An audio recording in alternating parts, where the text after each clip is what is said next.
Hello there, my name is Lucas Hannahson, and this is Bringing the Woods Back to Yorkwoods. It's a project to engage students and bring wild, sustainable local flora to green our school grounds. When you look at Yorkwoods on a map, the schoolyard is like a wall of plain, uninteresting, grassy field. This needs to change. Black Creek is surrounded by an urban forest. We need to visit this place and bring some of its magic and charm back to our own school grounds. I am proposing a 3-stage project for our 2 grade 4 classes. They will be regreening a small piece of the school grounds to create a wild garden. You might ask, why do we need a wild garden? Well, a wild garden provides us with a living classroom, and that enhances student learning. It gives students a real connection with nature, and it's fun. Some positive effects would include learning opportunities, investment in school and community, pride, positive social behavior, and stewardship. They will pass it on from one year to the next. We can start small and watch it grow. We don't have to dump a lot of money to create this giant oasis of a garden overnight. So stage 1 is exploration. Starting in September, grade 4 students will begin to explore our natural backyard.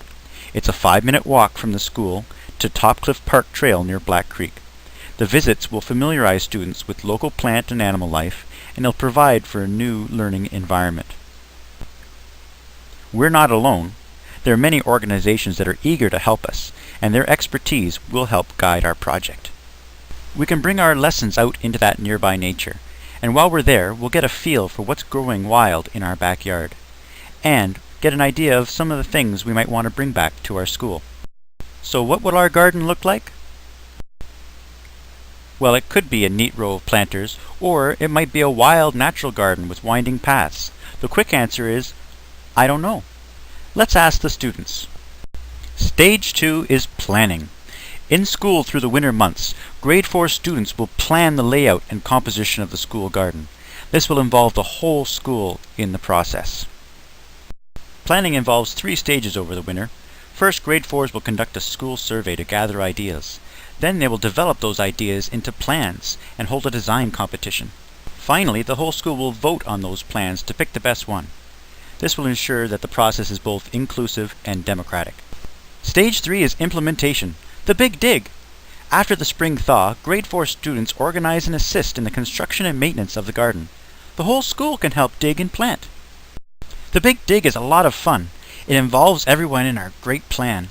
We make sure that we're safe and remember that the process is a learning experience too. This garden will inspire students with a concrete experience and engage student learning. This will lead to reflective observation and interpretation, great learning that builds a meaningful and interconnected knowledge base. With this knowledge, students can embark on their own learning experiences and active experimentation. And isn't independent learning at the heart of what we're trying to teach? Involving staff, volunteers, parents, and other members of the community is essential. In our neighborhood, vandalism is a real possibility. However, we can take steps, and community involvement, community recognition, it's one way of helping to safeguard the garden. How will the garden influence our teaching? Well, this is a beautiful image from the National Gardening Association, and it really shows the limitless connections and ideas that a garden brings. Teaching throughout this project must be interdisciplinary, combining many different subjects, from science to art. When taking a walk in our neighborhood, supervision for a class of 30 is 2 adults, so that's a teacher plus a parent or volunteer. There's minimal risk involved, but we still need to consider safety talks, signed forms, protective equipment, and make sure we have a risk management plan in place. So who am I and why am I bringing this to you?